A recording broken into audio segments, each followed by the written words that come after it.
On July 13, 1995, in American Fort Canyon, Utah, 18-year-old Cody Richens was hiking through a thick patch of aspen trees when he stumbled across a tree that had a name carved into it that sent fear surging through him. What happened the second time he ventured there was absolutely terrifying, almost taking a deadly turn. A year later, something happened that was both mysterious and disturbing. This is a story he told in an interview with the local newspaper a month after the incident in 1995. What happened up in those mountains haunts me every time I close my eyes. I haven't ventured back in the mountain since, and not sure I ever will. Most people don't believe what I'm about to tell you, but I don't really care. I've given people directions to the tree to see for themselves. I've been hiking in the mountains in American Fort Canyon since I was about 8, but this was my first time in this particular area. My plan was a hike and far and camp for about a week, but I wanted to check the area out first. This was also going to be a solo trip, as I liked being by myself. I'd gotten a few tips of some possible places to go check out, so I made plans to head up on July 13th to check out a specific area, which was a Thursday. The dirt road to the area I'd be going on was long and rough, but I had an old beat-up 1979 Ford Bronco that go anywhere. The area I planned on hiking is down in a valley between the big mountains, Mount Mahogany and Mount Tonag.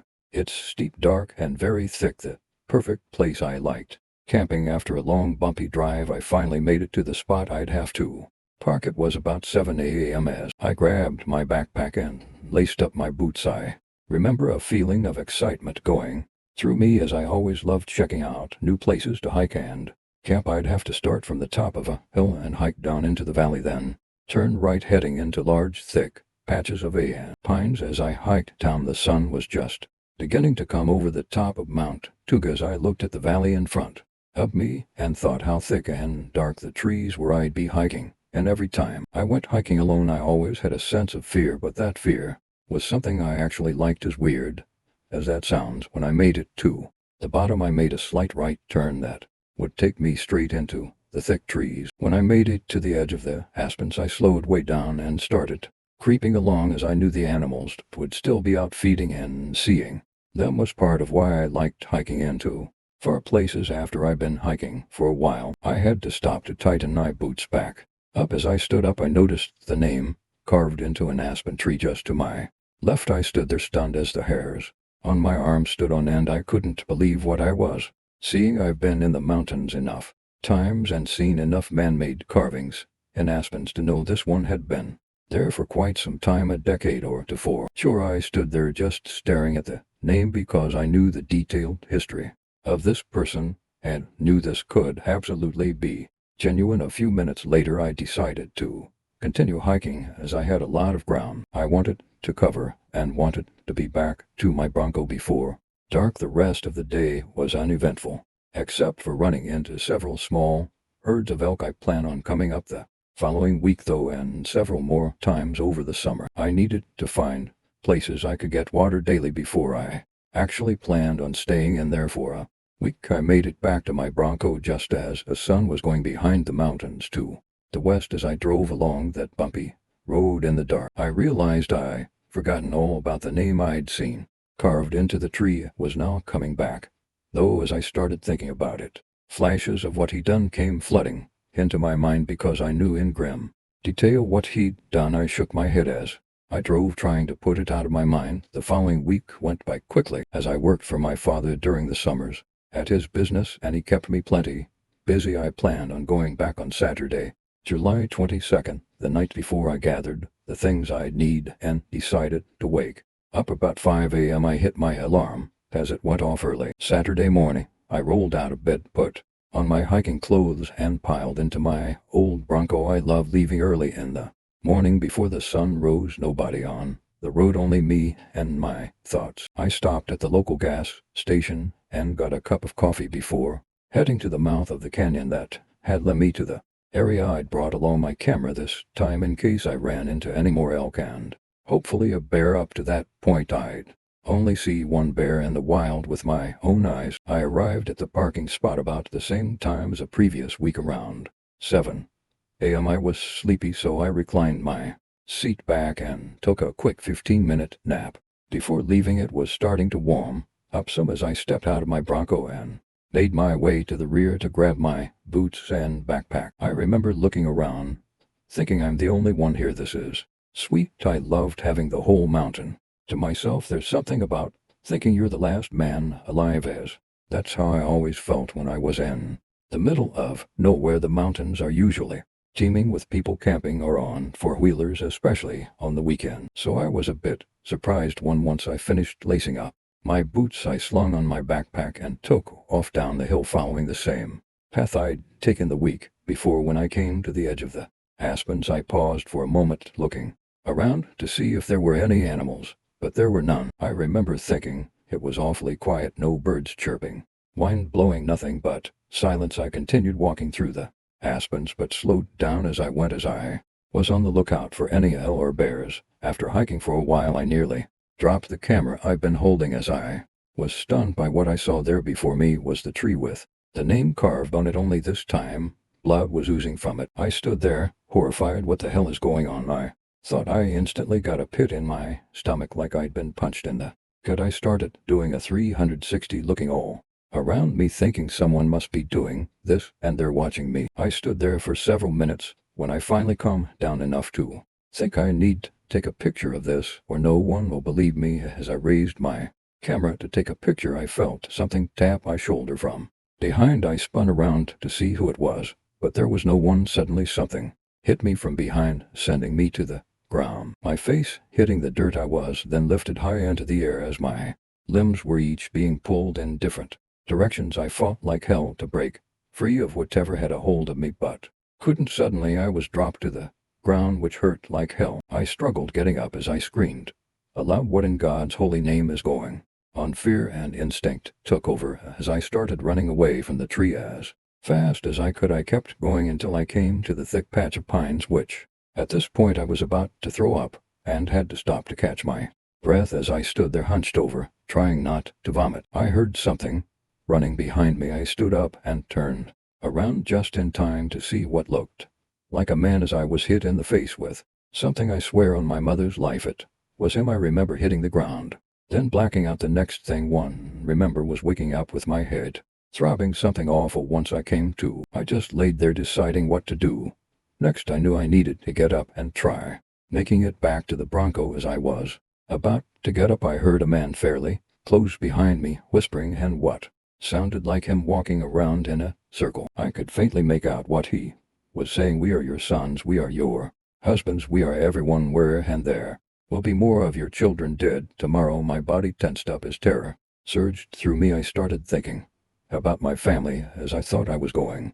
to die raced through my mind. I dared not move as I lay there. Suddenly everything stopped in that moment. I closed my eyes, embraced myself for death. I love you, Mom and Dad, I whispered to myself. My entire body was frozen stiff as I fully expected to get again. After what seemed like forever, nothing happened, nothing but silence, as I heard my heart beating loudly, trying to jump out of my chest. A few more minutes went by before I decided to open my eyes and have a look around. As I opened my eyes, I could see the sun's rays coming through the pines.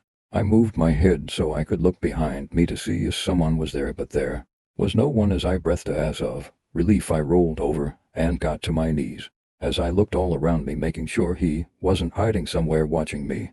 The trees were thick, but he wasn't anywhere I could see, so I got to my feet.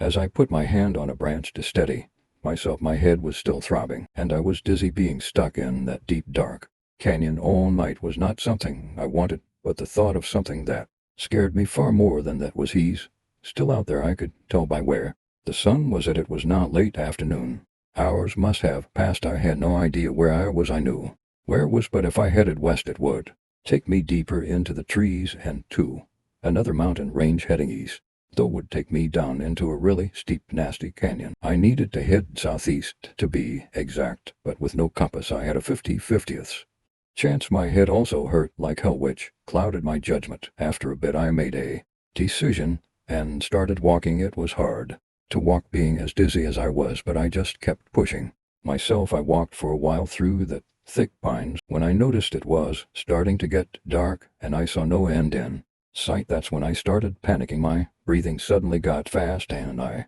thought I was going to hyperventilate and pass out. I knew I needed to sit down and calm myself, so I sat up against a large pine.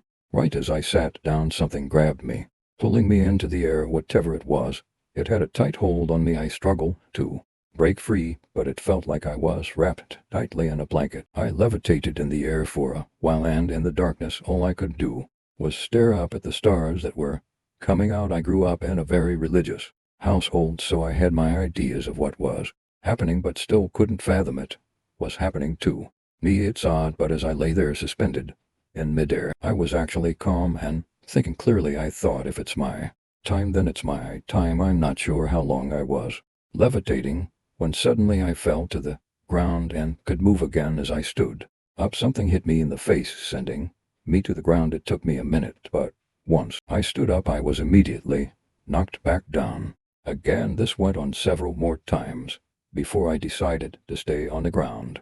As I lay there, I was beginning to wonder if I was truly going to die. Suddenly I heard horrific shrieking of what sounded like multiple women screaming for help. It was the worst thing I had ever heard. At first it was faint, but it started getting closer and closer until it was within a few feet of me. I covered my ears, closed my eyes, and braced for something horrible to happen. But the shrieking immediately stopped when it got right next to me. It was then I started praying for help and wish like hell I was back home. Thoughts of my family and friends went through my mind as I laid face down on the cold ground. I must have fallen asleep because I was awoken the next day to the sun hitting my face. I remember I was freezing as I sat up trying to get my bearings. That the events that happened the day before came flooding into my mind. I looked all around and realized I had no idea where I was at. I'd always been taught to stay put when you're lost in the mountains, so I decided to remain where I was at. By midday my stomach was hurting